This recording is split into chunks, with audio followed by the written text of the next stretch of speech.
Beno, prestatzen den bitartean aurkeztuko dut Jokin Larrañaga. Azkoitikoa da bera, baina Gasteizen bizi da espaldidanik.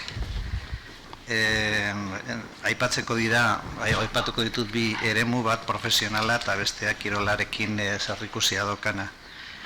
Ikasketak Euskal Filologia ikasi zuen, arlo diferentetan ibilia da, 6 urtez euskalduntze alfabetatze esperientzietan, aekan, 15 urte euskara irakasle A ereduan, bigarren hezkuntzan, 4 urtez D ereduko instituto batean, ikastetxeetako hizkuntza normalkuntza programaren koordinatzailea izan da Eusko Jaurlaritzan, 4 urtez, 9 urte Arabako Foru Aldundiko Euskararen foru zerbitzu burua, 2008tik gaur daño. Murgil Euskara metodo egileetariko bat da, eta Arabako irakasle eskolan ere irakasle ibili da 5 urtez. Kirol munduan ere ibilia da, hau nik ez nuen ezagutzen. Pilotari moduan Arabako, Euskal Herriko, Munduko eta Bartzelonako Olimpiadatan urrenez urren txapeldun, azpi txapeldun eta 3. postuetan. Guraso bezala ikasbide ikastolan hainbat urtetan pilota taldea animatu du eta entrenatu, bereziki neska taldeak sortuz. 15 urtez trinketeko eskuizko pilotarien entrenatzailea eta hautatzailea Espainiako selekziorako, Euskadiko selekziorako eta Arabako pilota federazioan. Eta 7 urtez Zaramaga pilota elkartearen lehendakaria 2010-tik 2017. Ez dagoa, sekretoria.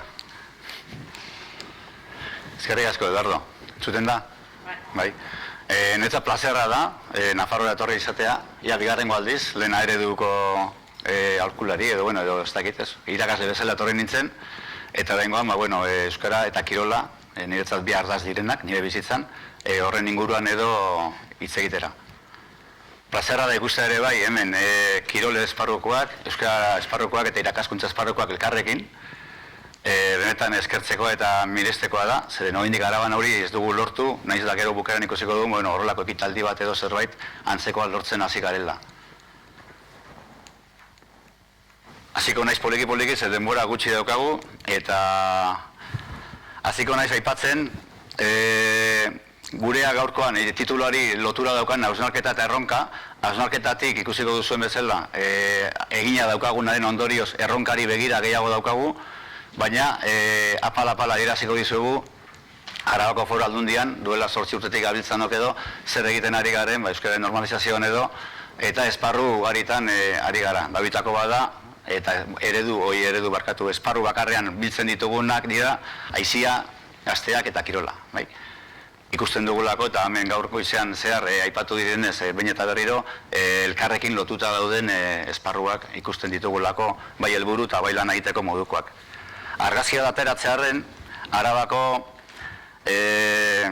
euskaldunon edo hiztunon realitatea zein den edo, zuek jakiteko, elebidunak 2015an egindako ikerketa bat, eta adierazten duena da, elebidun oso esateko edo, 23,2 da, eta elebidun hartzaileak edo, hau da, ulertzeko gai direnak, naiz da gero trebetasun guztiak maila beran ez dituzten aurkezten adierazten, 15,5.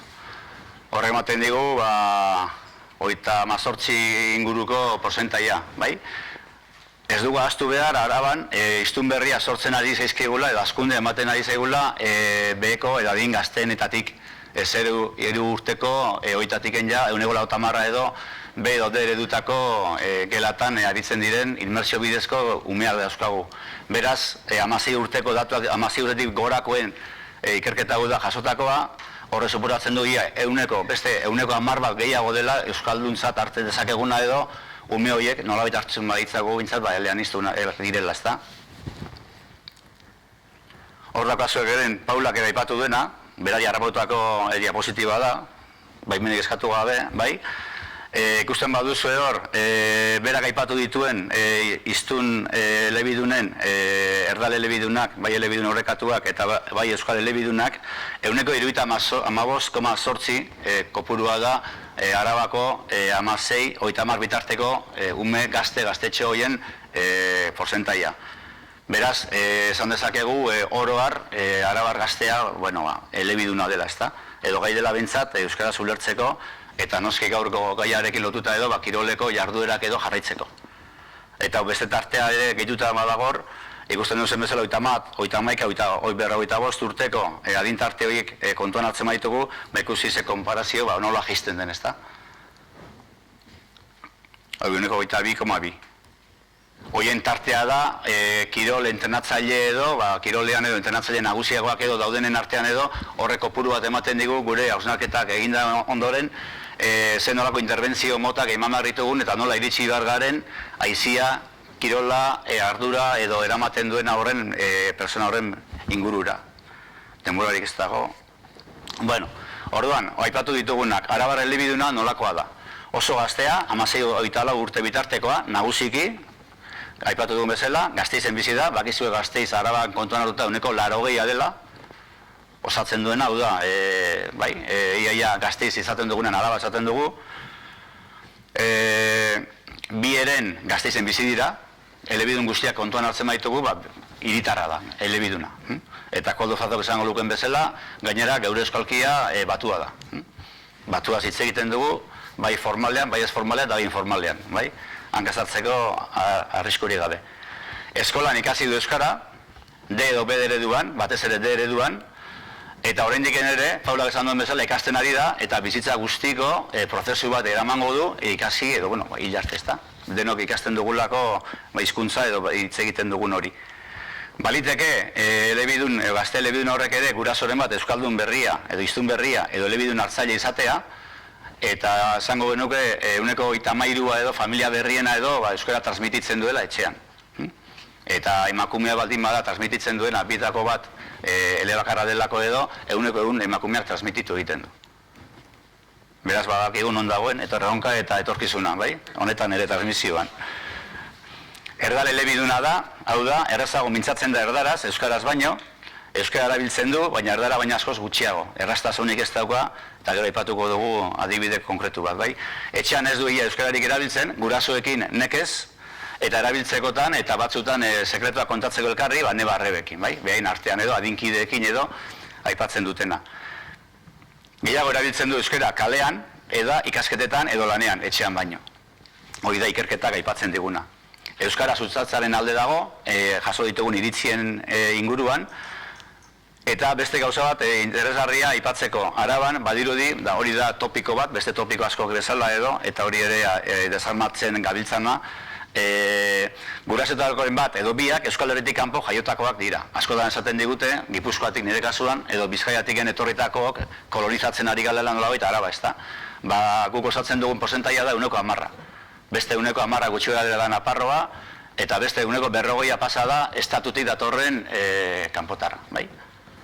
Horregatik hori aborigen ditzen ziguten aspaldi batean, bai? Araban. Hau, ez dut komentatuko, ni uste dut hori aipatu du Paulak, bai? Esperientzia, hau horrela ikusita, eta eskolak esaten dugun bezala, eskolak euskalduntzen duenez, eta familiatik ere, nola da, eren horre transmititzen badu edo, automatikoki pieza ateratzen zaigu, ez da, torroja bezala, elebiduna ateratzen da. Oindala bi aste edo nintzen bigarren hezkuntzako batxilergoko ikasleekin, esperientzia bat, mintzakafe moduko bat egiten, 140 gazte batxilergokoak, eta bakizu dinamika horretan, 8-10 gazte etortzen zaizkizu, galderak egiten dizkigute edo, eta gero joaten dira eta aldatzen dira, ezta? Eta nolabaiteko solasaldi bat antolatzen dugu. Ikastetxe hau da, estatusa dauka, euskaldun peto-petoa dileda, hortik ikasleak ateatzen diren eta klostro bezala, bai? Ez du zango izenik, Eta horko talde bakoitzean, 10 gazte etortzen zilelarik, hor hitz egitera bereiekin da galderak egitera edo, hor teknika edo zen, edo proposamena zen, Arabako Foru Aldundiak zer egiten duen, nik ez dut ez dagoen baina Arabako Foru Aldundiak nator, bai? Arabako Foru Aldundiak zer egiten duen, geure politikak edo programak kontatzeko, bai, besterik gabe. Eta ni hasi nintzen beste era batera egiten, nire hasi nintzen beraiek galderak egiten. Eta lau galdera egiten nizkien 10 gazte horiei txanda bakoitzean. Etxeko egoera zein da, nola egiten duzu euskara zuek. Badago euskalduni zuen etxean, gurasoren bat bada, biak nola egiten duzu den kasuetan. Kuadrilan zein hizkuntza erabiltzen duzu lagunon artean. Kirolean nola egiten duzu. Kirola praktikatzen dut baduzu, nola egiten duzu. Eta azkena, sare sozialetan, mugikorreak, bestelako nola egiten duzu. Bueno, pixka bat, ezkerra banekin egoera zein den Araban, eta gazten artean ere bai, baina esaten zuten, ez zutela ezer egiten iaia. Bai? Familian, anai arrebarekin edo neba arrebarekin egiten zutela, oso gutxitan gurasoekin. Hau da, ikerketak esaten duena, bai, datuek esaten digutena eta realitateak esaten diguna, bat datoz erabat. Kuadriletan ez dute erabiltzen, zergatik, batek ez dakilako, beste batek errestasun erlatibo hori Paulak aipatu duen bezala edo, ez daukalago iturarik, gaizki egiteko eta ez jakiteko zehitz eta nola jolastu hizkuntzarekin ere, eta darra nola jo, edo ironia nola erabili edo, ez dakidanez, ez dute erabiltzen beraz, gaztelaniaz egiten dugu. Kirolean berdin, edo internazaileak ez daki, edo ez du egin nahi, edo ez dauka oraindik ere kontzientzia hori berak egiten badu euskeraz, talde osoak ere euskaraz egin dezakela, eta orduan hor mugatzen da erabilera hori ere bai. Eta sare sozialetan, segun norekin eta segun noiz egiten dutela euskeraz. Beraz, euskaldunenak diren gazteak 17-18 urtekoak edo, ikastetxe potente horretakoak edo, errealitate hori islatzen badigute, badugu lana, hausnarketarako eta proposamenak egiteko hemendik aurrera. Oain arte daukagun, Paula eta niz gara elkarrekin egon, prestatzen, bai?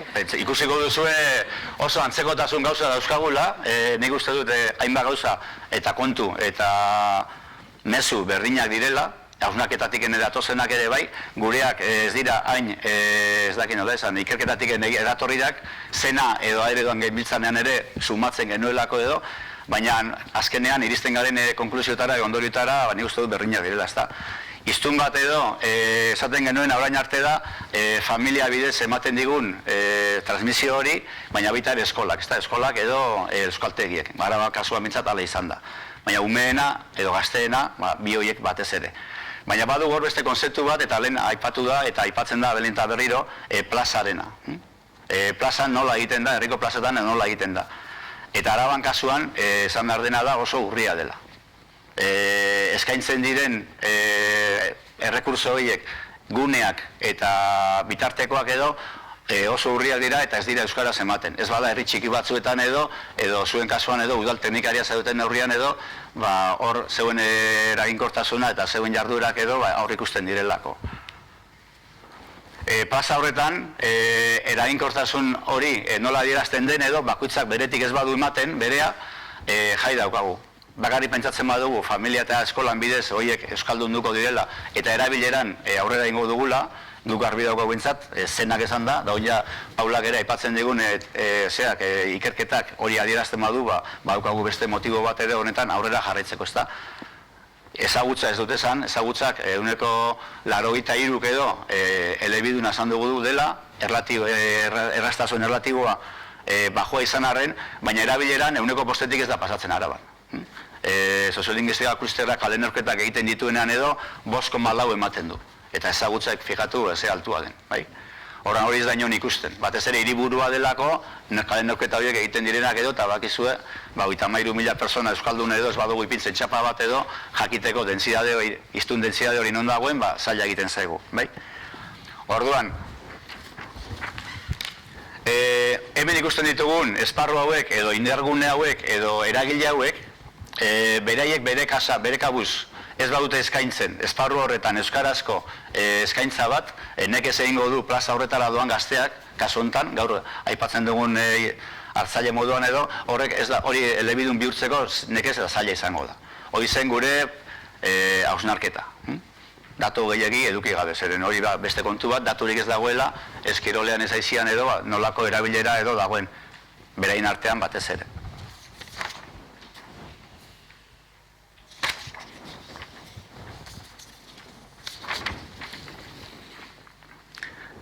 Aztertuko bagenitu, plazatan ematen diren jarduerak edo gertatzen direnak kontuatuko gara, argi asko, gazteek ez daukatela aukera hondirik. are gutxiago kirolean. Da, kirol batzuetan presentzia oso handiagoa da, adibidez pilotan errealitate hori ezagutzen dudalako, bai entrenatzaileek eta bai umeek ere euskarazko presentzia eta erabilera handia da, baina beste kiroletan ez hainbeste. Bueno, hau egiteko ez dago denborarik. Hemen agertzen dena da Eusko Jaurlaritzaren kirol ikastaroetako formazioetako eskaintza, ez dakit 40 ikastaro ezberdin daude bere webunean, jasota eta guztiak, hau ez bat eta ez bi guztiak denak gaztelaniaz eskaintzen dira. Naiz da segurazki hartzaileak, norbaite galdetu izan balu formazio egitara doazen teknikari horien zein hizkuntza gaitasun daukaten ere, eskoa jasoko zuten igual erdiak pasa. Baina jarraitzen dugu inertziaz, gaztelania hutsean eskaintzen, naiz da datorkigun jendeak, euskaldunak edo elebidunak izan, ez da. Orduan, gure erronka, Arabako Foru Aldundi bezala, 8-16 urte bitarteko gaztetxoari, eskolan euskara ikasi bitartean, euskaraz bizi dadin, esparruak euskaraz eskaintzea zor diegu. Ez du balio, eta trampa ingo genuke, euskaratzeko edo euskaraz jabetzeko esan, euskaraz bizi dadin eta gero aukerarik ez eskaintzea. Momentuak, uneak eta guneak eskaintzea dagokigu. Beraz, eskola edo euskaltegi baten bidez euskara bere egitea erabaki duen herritarari, euskaraz bizitzeko aukerak eskaintzea dagokigu erakundeoi. Eta erakunde izenean horrela hala ikusten dugu eta hori zor diegu. Eta kirola da, nagusiki, aisiarekin batera gure ustez, eskaini beharko dugun, hemendik aurrerako zera bat, gune nagusia. Orduan hori garbi edukita, zein gune estrategiko genituen eskura, hasi ginen eztabaidatzen eta identifikatzen, eta ikusi genuen lehentasunezkoa zen aisia eta kirola.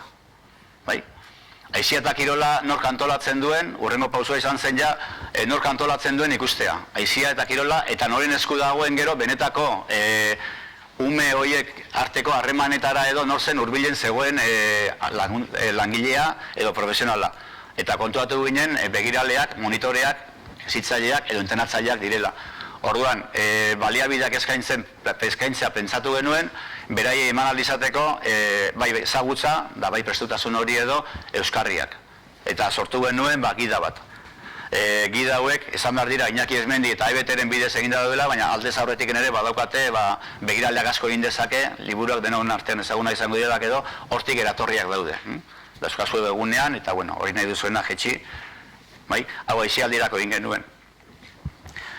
Atoa letxenoa, ez da, Eduardo? Bai, zuk esan, Gida honek, nahi genuen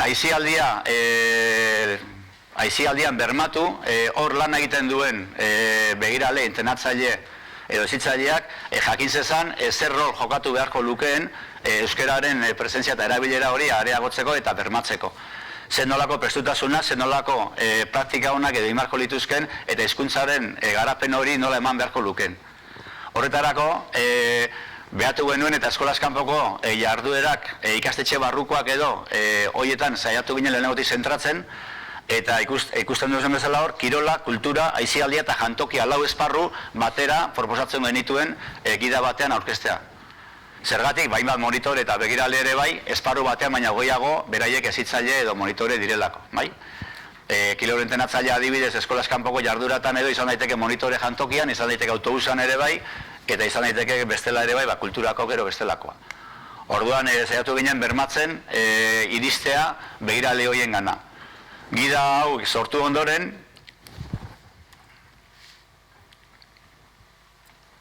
kontuatu ginen, sortu baino lehen markatu, ikusi genuen begiralean ze ezaugarrikoa den Araban. Elebiduna neurri batean, bere zailtasunekin, erabilerarako, gaztea oso, 3 urteko iraupena dauka, eskolan bizi da euskaraz batez ere, lehen aipatu dugun bezala, hemen 7-8 urte, 18, ez bada oso araudugilea, hitz egiteko horrezazen gutxi, eta era informalean, nekez.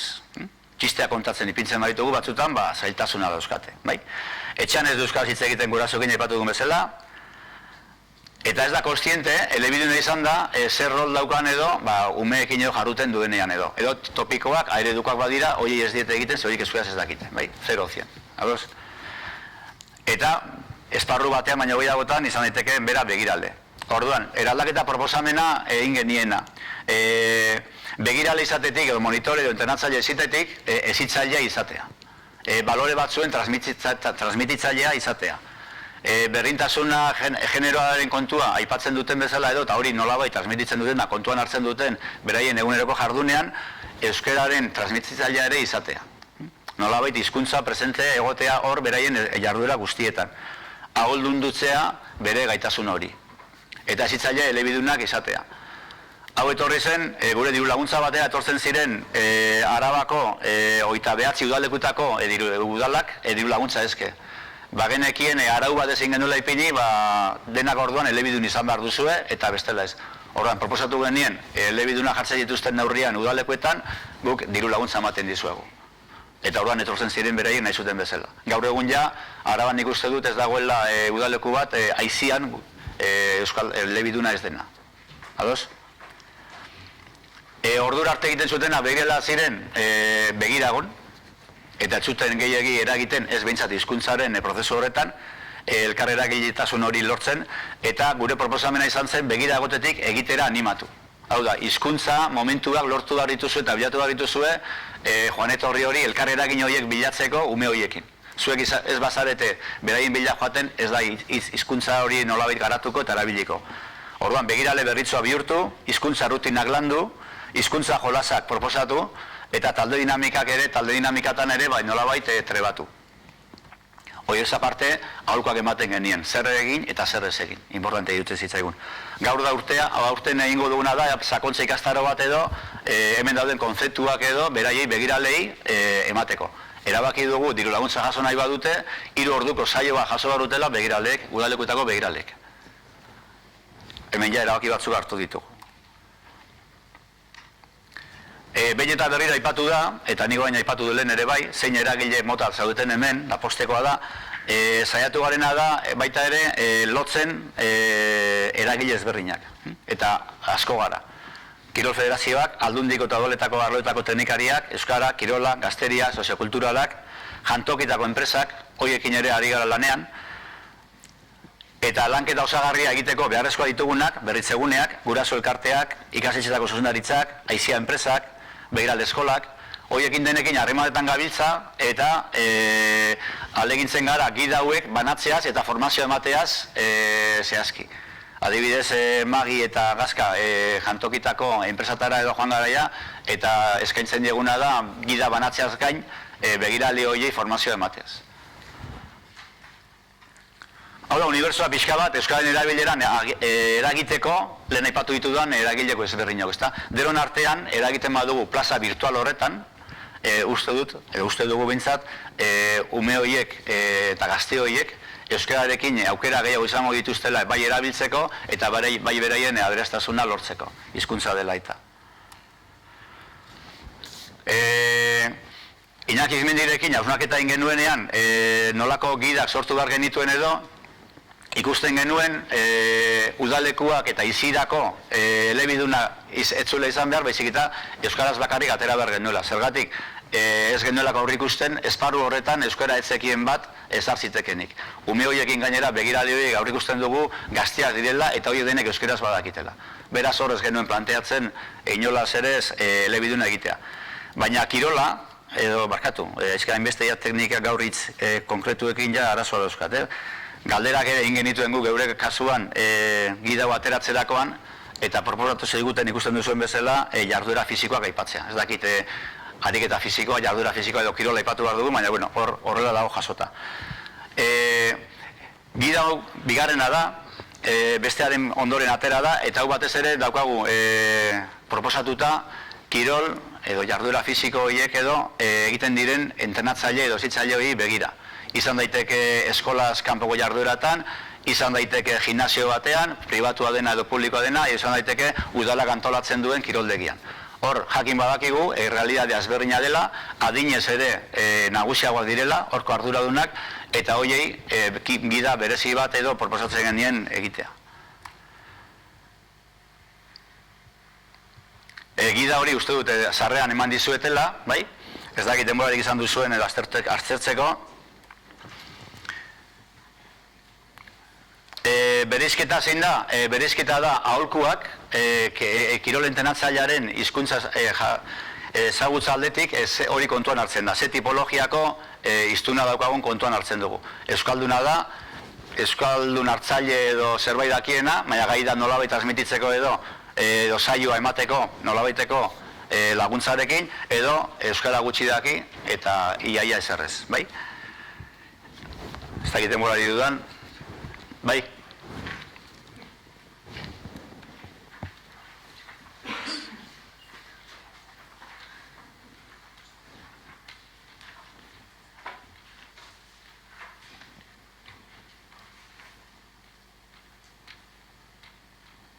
Estarele, no?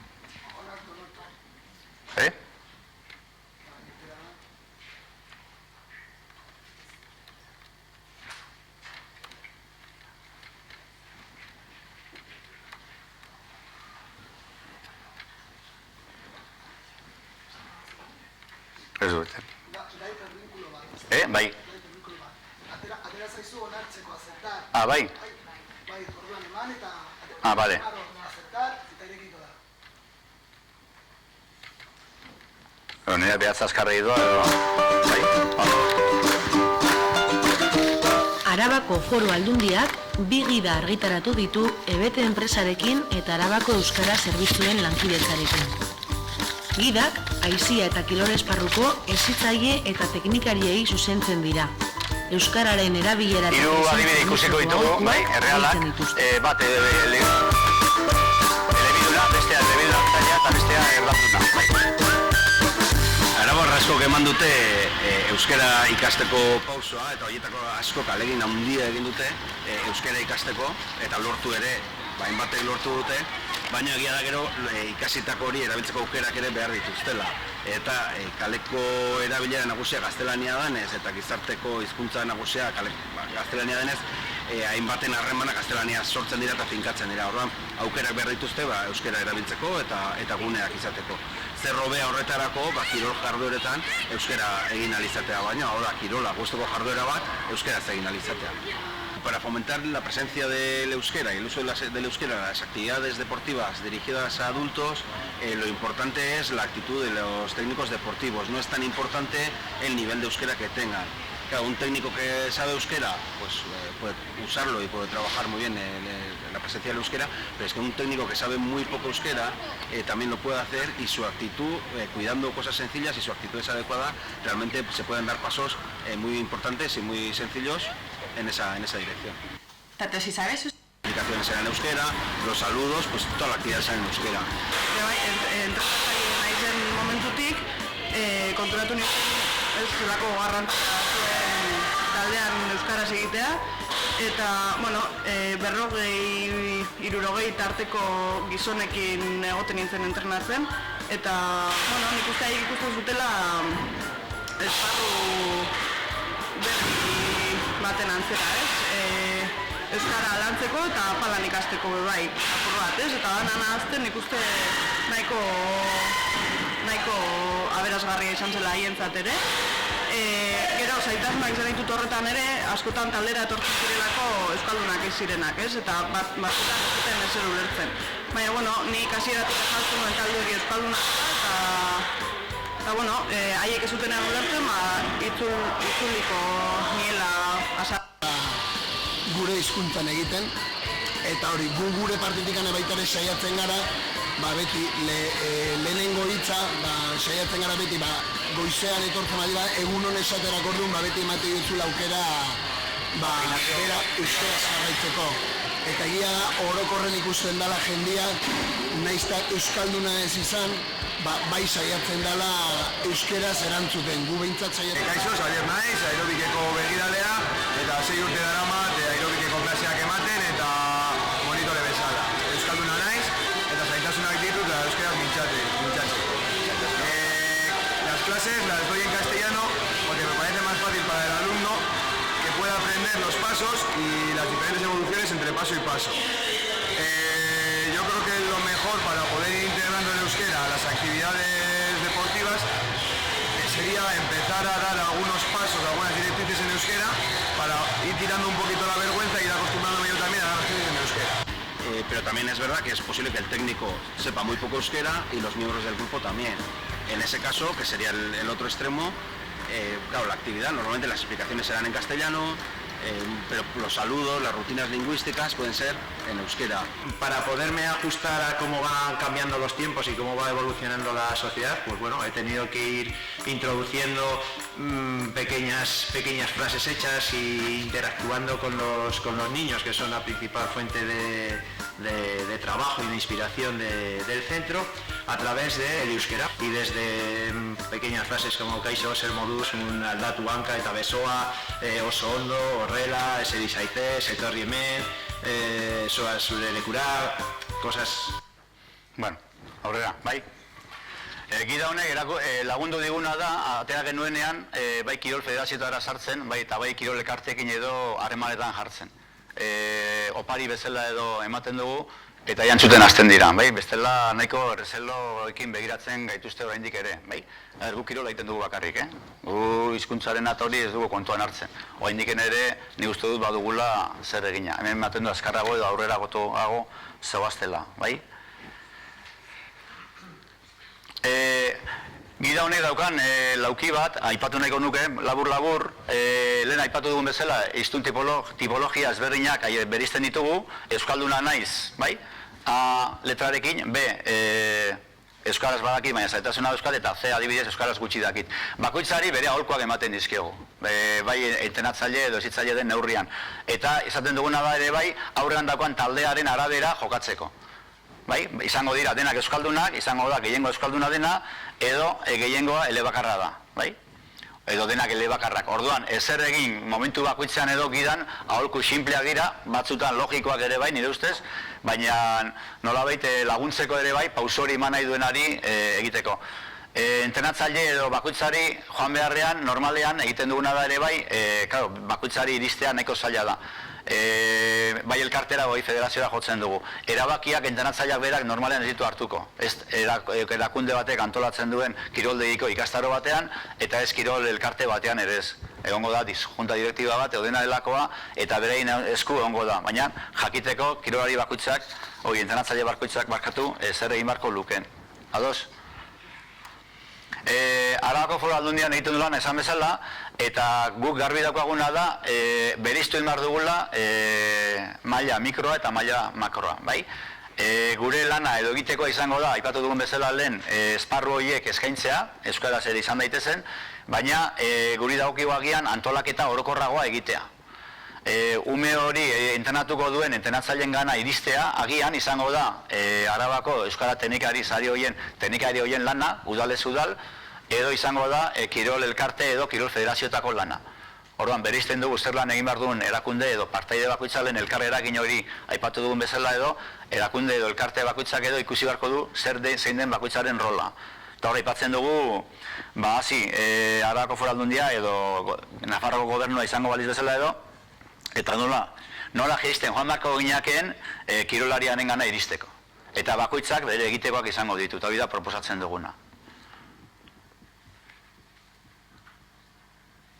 Hori ipini dugu lehen, bai? Erronkak, bai? Arabako Foru Aldunditiken hainbat neurri hartu ditugu dagoeneko. Neurri edo, dena delakoak. Gabiltzaia, aurten 2017an lehenengo aldiz egingo duguna da, datuak jasotzen hasi. Eskola kirolerako dagoia martxan, kirol zerbitzuan aplikazio bat informatikoa, non guraso elkarte bakoitzak edo altan ematen dituen kirol taldeak. Kirol talde horretan, berdintasun kontuak jasotzaz aparte, euskararen erabilerarako datuak ere jasoko ditugu. Orduan ja, lehenengo aldiz behintzat gutxienez, Arabako eskola kirolean zer gertatzen ari den edo jakingo dugu. Horretaz aparte, baneukan beste fitxa bat aurkezteko edo, baina ez du denborarik, eskatuta daukagu Kirol Federazioen bidez ere fitxa bat betetzeko edo, Kirol Elkarte eta Kirol Federazioak ez, Kirol Elkarte bakoitzak zein egoeratan daukan edo nola egiten duen saioa, bai, kirol saio bakoitza. Zenbat ordu ematen dituen astean, entrenatzailearen hizkuntza ezagutza, ze mailatakoa da, begiraleak edo taldea nolako ezagutza daukan, eta komunikazioak nolakoak diren, bai, goitik berakoak eta bai zeharkakoak ere, bai. Nola egiten duten hizkuntzan erabilera hori, bai talde bakoitzean. Baina hori oraindik ere orokortu gabe daukagu.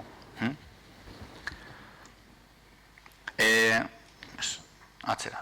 Arabako Foru Aldundian 2016an Kirol Federazioetan euskara planak egiteko diru laguntzak eman ditugu, 2 lerrotatik, sortzeko euskara plan horiek ere eskaintza zabalduta dago, bai elkartetan da bai federazioetan.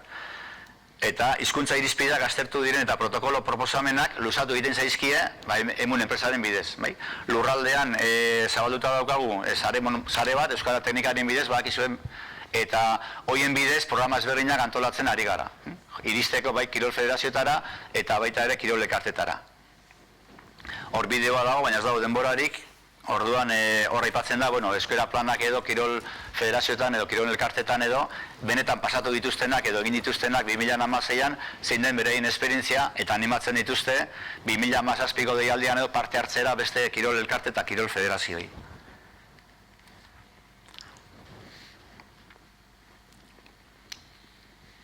Iaz, adibidez, Arazki Saskibaloia, Mendizorroza Tenis Elkartea, Gasteizko Neska Futbol Elkartea, Atletismo Federazioa, Futbol Federazioa eta Golf Federazioek egin dituzte beraien mikroplanak. Kirola esparrukoak egiteaz aparte, edo Ulibarri programak egiten dituenak ikastetxean, edo udalek euskara erabilera planak egiten dituzten bezala, Kirol Elkarte hauek ere bai, beraien euskara plana egin dute. Kirol Federazioei Arabako Foru Aldunditik diru laguntza bat ematen diegu, bertako langileak direnei euskara ikasteko. Bere egitorri ziren laguntza eske, eta ja badira 3 urte eman dizkiegula atal bat, beraiek aukeratzen dute zein euskaltegira joan, eta euskalduntze prozesu horretan edo laguntzen ari gara. Garbi daukagu, horko federazioak Arabakoa bintzat, ez dakit hemen Nafarroa nola zabiltzaten, baina hangoek uste dut 3 federazio kenduta ez dagoatela kontratatutako langilerik ia inork ere ez. Beraz, liberatutakoak ez daudenez, administrariak dira, eta administrarioi daukate giltza hizkuntzaren garapen guztia egiteko, bai familiakin, bai beste elkartekin eta bai umeekin, ara joaten diren guztiekin. Beraz, horiek ez badute euskara ezagutzarik, nekez egingo dute edo bermatuko dute, beraien gana datozen bai komunikazio edo bai personen erabilera. Orduan hori lerro bada.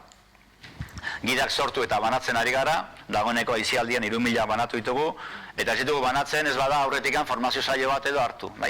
Gaurko gaur bezala edo, ematen ditugu edo, baina aldez aurretik formazio saio bat dago, eta beste kasu batzutan izango da, baina sakontza ikastaro moduko bat ere horrekin lotutakoa.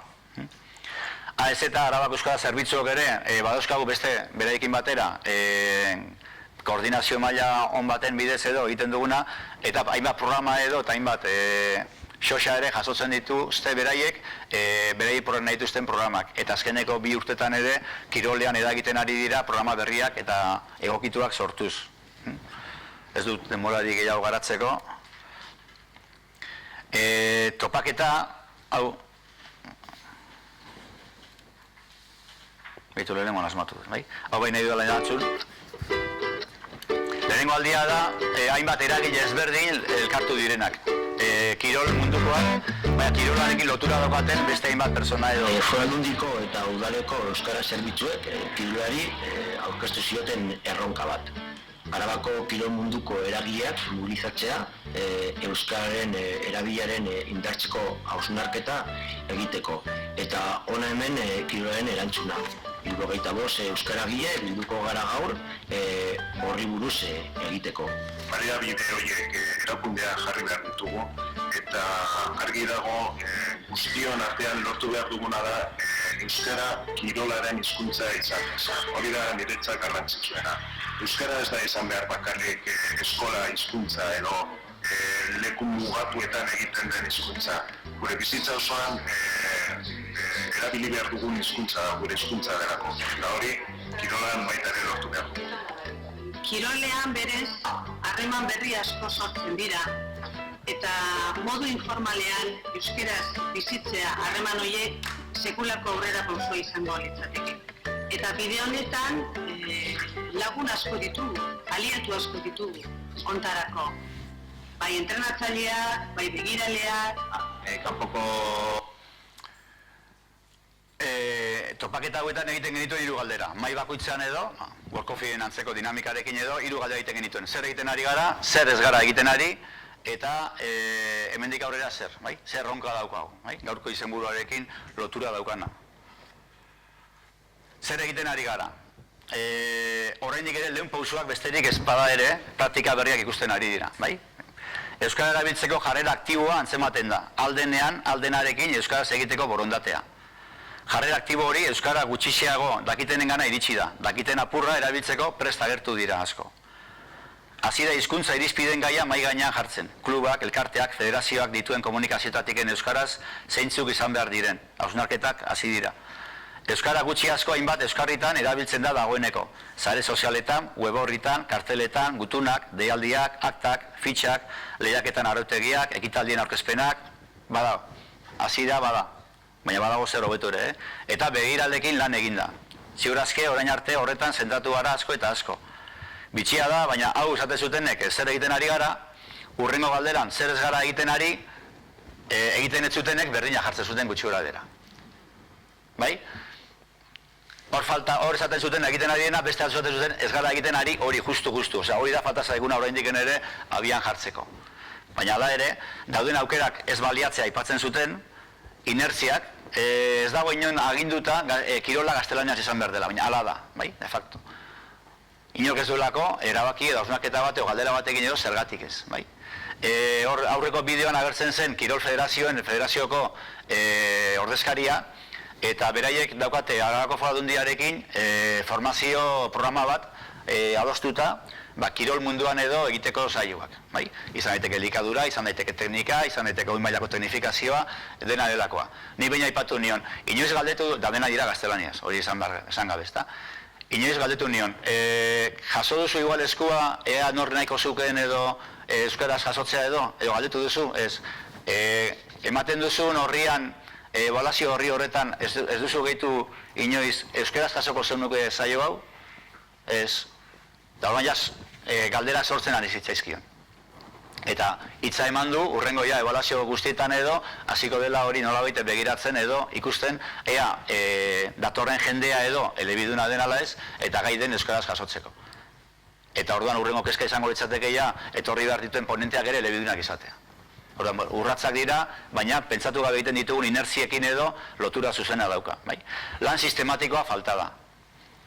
Orain arte egin duguna edo hor etorri zirenak topaketara esaten zutena behin eta berriro da, bat nolabait baldin badago motibatuta edo hausnarketa egin du eta badaki nola egin, gure kasuan adibidez Aramaga ni nagoelako euskararen presentzia askoz gehiago da, baina joaten bagara beste kirol elkarte batera ez da inbeste, ezta? Orduan, modu voluntarioan edo han hemenka, egiten den kontua da. Falta zaiguna da goiti berako lan sistematiko bat.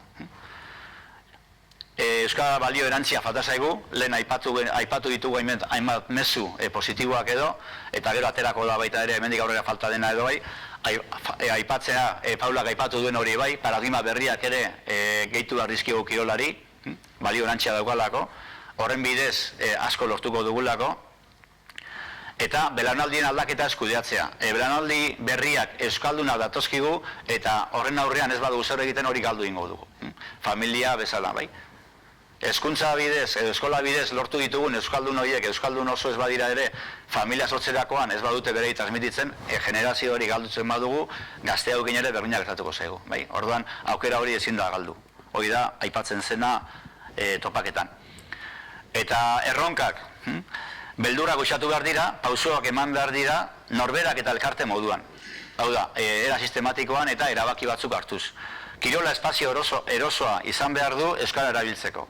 Federazioen gidaritza kirol bakoitzean eman behar daitezkeen aurrera pausuak eta zor daitezkeen ideiak identifikatuz eta idatzizko konpromisoak lortuz.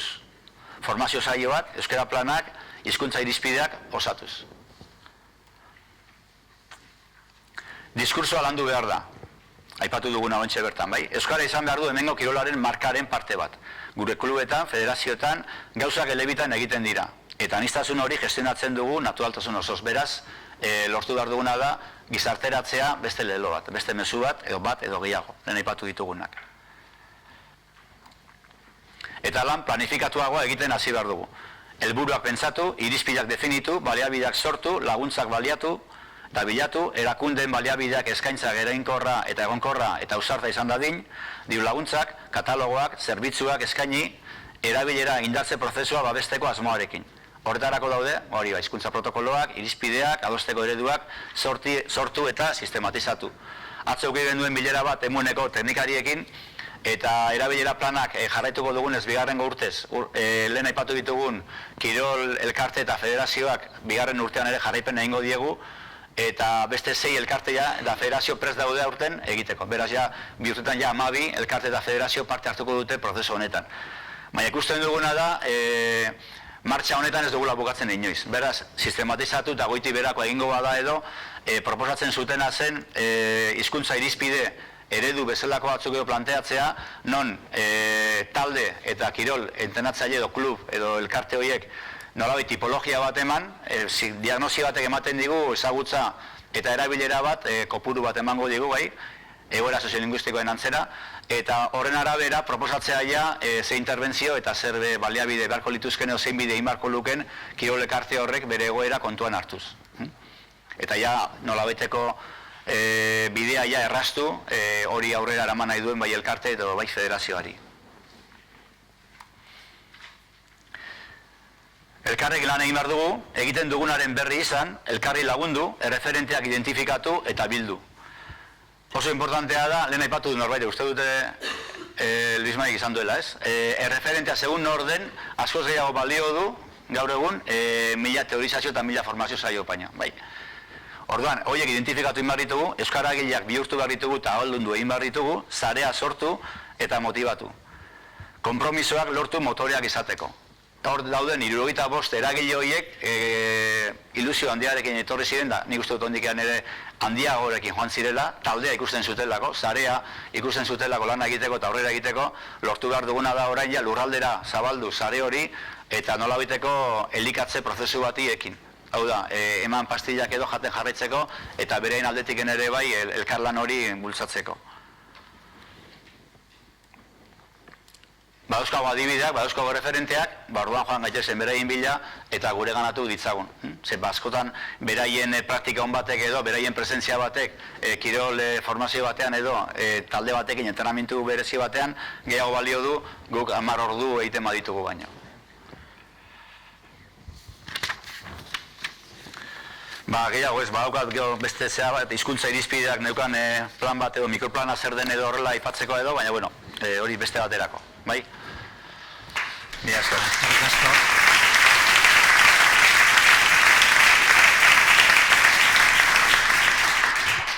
Bueno, denbora pasatu dugu, baina galderaren bat norbait egin nahi badu, aukera orain izango duzu, galdera bat, pare bat.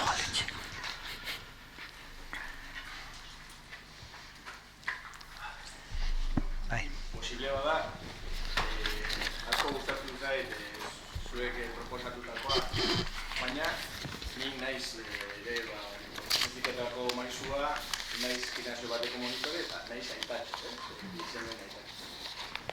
Eta hor, nonbait, faltan botatzen dut, bai, sinergia bat lortu behar dugula, euskararen eta kirolaren munduko guztien artean, baina agian protagonismo gehiago jornada extraescolarrak edo horien inguruan aurrera pauso bat izango litzatekeela guztiok batera joatea eta lortzea zerbait, baina ere gure esku, hor gaude nok egunero, kritika moduan zer gehiago posible dugun aurkeztu hori ere aldatzeko. Ulertzen duzu, nonbait, gustatu zain pila bat, nonbait faltan botatzen dut zer egin dezaken nik ere, Tatxo bezala, monitorre bezala, nonbait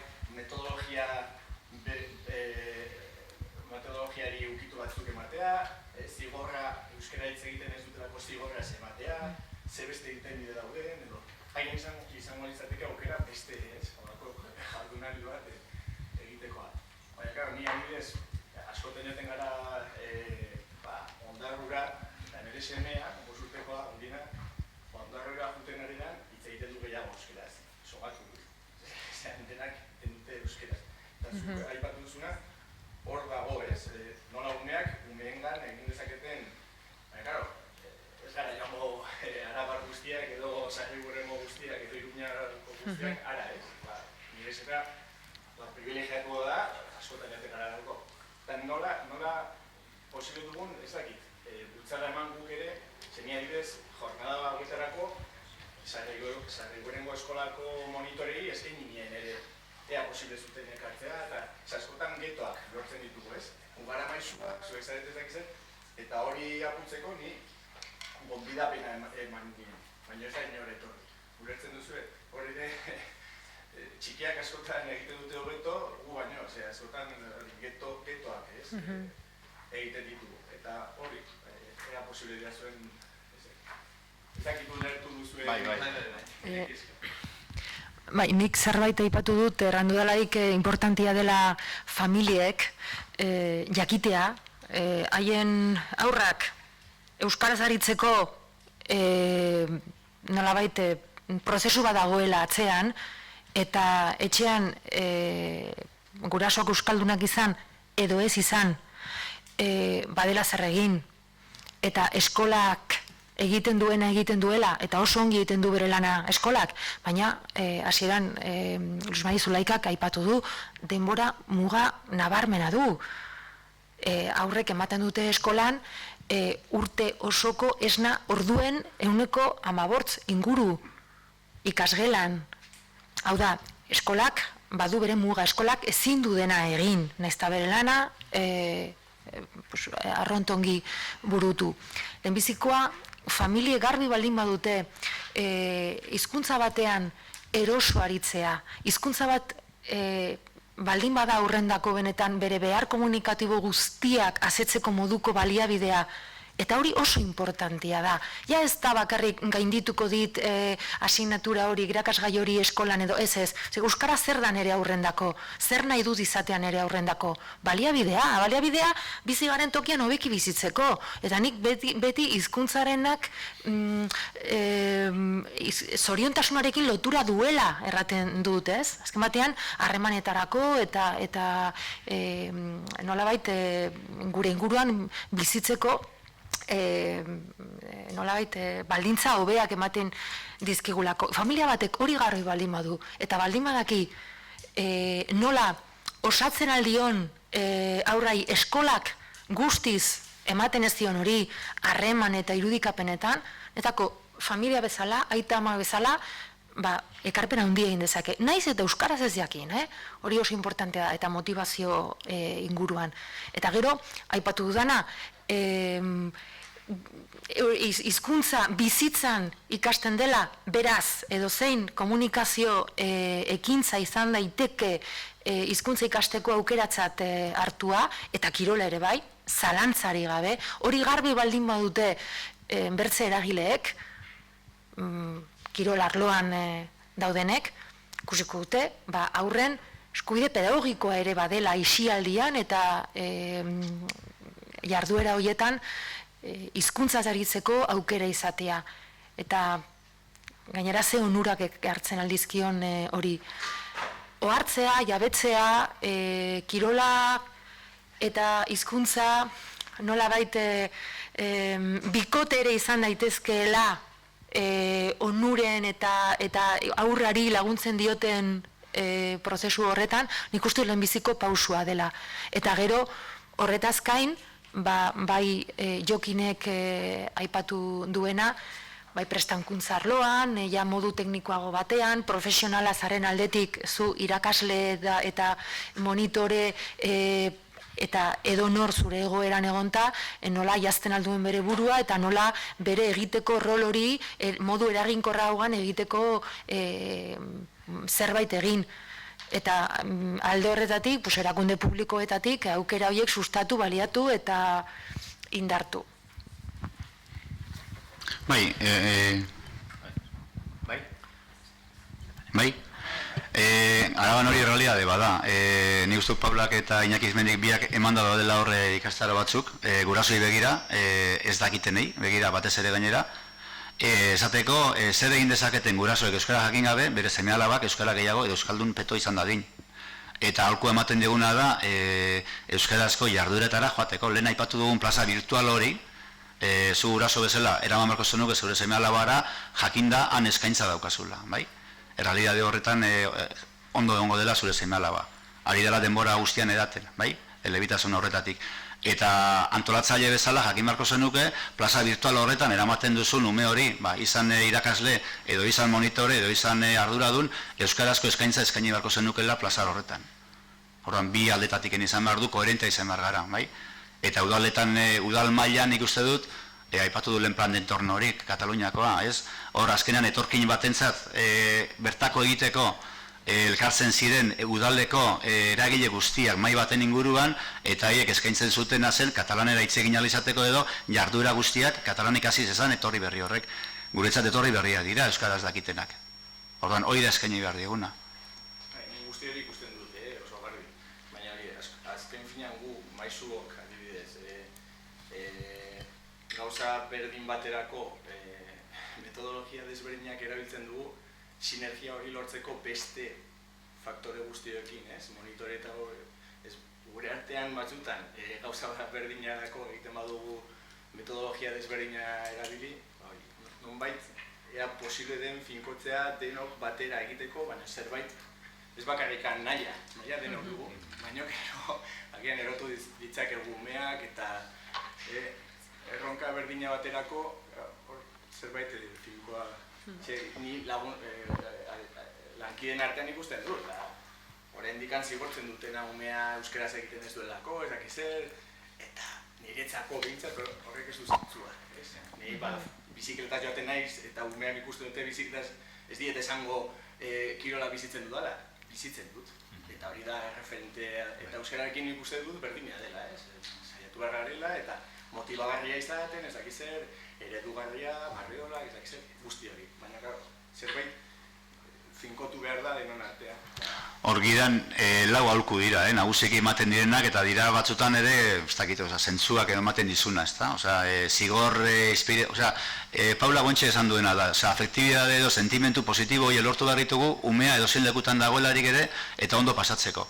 Arru ikerketarekin galdetzen diote umei, lotzeko, 12-16 irudi daude, eta ea ze irudirekin lotzen duen euskera, gelarekin bakarrik lotzen du, ikasgelarekin, ez jolasarekin, ez ondo pasatzarekin, ez festarekin, eta hori da lortu behar duguna, bai?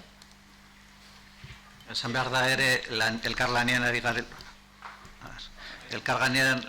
garela Arabako Diputazioarekin, eta gida eskura izango dugula hemen Nafarroan, eta badagoela asmo ere, printzipioz, lehenengo pauso batean, gelas kanpoko eskoletan aritzen diren hezitzailei eta ikastaro batzuk emango zaizkiela laster. Eta gero federazioekin aurten ere lanean hasi gara, beste maila batean laguntza bat eman da, hainbat gauzak gehiago itzultzeko, euskaraz edo elebidunetan jartzeko medaiak edo hainbat gauza, baina lehenengo pauso bat dela, baina reflexiorako eta agian hortik ere aurreratu aldugula. Bai, galdera, nik zuk esaten zenuen hildora zer egin dezakegun, ez?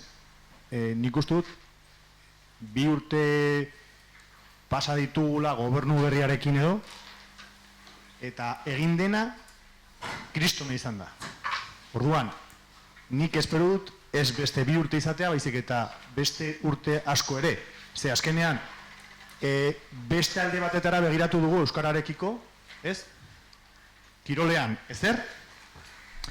Eta printzipioz egin den lehendabiziko jardunaldia izan da euskara eta kirolarekin, kirolean ez da inoiz egin horrelako jardunaldi bat, eta euskara sartzea izan da, benetan, dianan jotzea.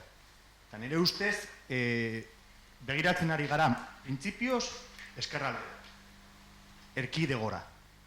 Ez Aragoira edo La Riojara edo ez. Euskara sustatzeko, guazen begiratzera, gure anai arrebei. Haiek ere egiten ari direlako gauza. Eta Nafarroako gobernuak eskaintzen dituen gauzetan edo, ez dakit, orain adibidez, kirol eventoetan, euskaldunak diren eventoei dirua ematen diete ere euskaraz egiteagatik. Hori da pauso bat, txikia, baina da pauso bat. Gauzak egiten ari dira, 2 urte bakarrik. Hori eskertzeko da, eta ikusten ari da, nik esaten politikatik kanpo gure barneko zientzia zer egin dezakegun gure sektorean. Naiz eta gero berri gupene edo datorrena. Ulertzen? Hori bai ez. Dela, ez da itxiko egin eta hori bai. Eta badaude tresnak, Begirada kasko itzak ikastaroak Japun elkarteak aspalditik ematen ditu eta adibidez guardatzen du begirarentzako hori eta eskertu dute biziki egin dutena. Zen hor ematen diete tresna momentuan aritzeko, zekauz arizaren umeekin nola kudeatzen duzu beti erderaz argiten zurekin umea horren ikuelta emateko tresna. Eta, bueno, osgidan agertzen diren tresnak.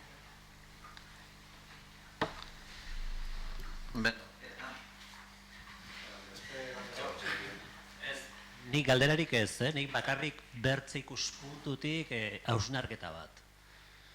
Gu ez dakit nola baitere, Nafarro iparraldetik, eta nire iduriko hor eskapatzen ere zaigu bertze konzeptu bat, ez? Eta bada gure zonaldeko hor gazten euskera maila kaskartzen ari dela, hauritz. Eta horren inguruan zerbait egin behar dugula ere, nire iduriko. Bai, Miguel guztiz, Miguel maisua da bastanen, gorputzezik eta kon maisua. Bai, nik uste dut kezka hori ez dela berria, agian partekatzen dute mendialdetik etorri diren euskara teknikariek ere, badakigu, bai, nire hitzaldiaren hasieran errandudan bezala, orai 3-4 hamarkada gure premiak kuantitatiboak ziren, euskarak behar zituen hiztunak bai ala bai horretara zuzendu genituen indarrak, zuzendu ziren indarrak, gau eskolak, lehenbiziko ikastolak, sortu, edatu, xoko guzietara. Baina orai erronka bertze bada, erronka erabilera da, hizkuntza kalitatea da, eta bai, bat egiten dut zure kezka horrekin, zure kezka hori nirea ere bada, nik ustut gurea ere, oso partekatua handa, baina nik nuke erranen erabat erabileratik bereiz dagoenik. Nik uste dut oso hurbil daudela, ez daite... Bai, da, gaina ereduak, zuen inguruan ereduak natural dira, osea, oso onak, euskaldun peto-petoa ditu zuen inguruan. Guk ez daukagu adibidez horrelakorik.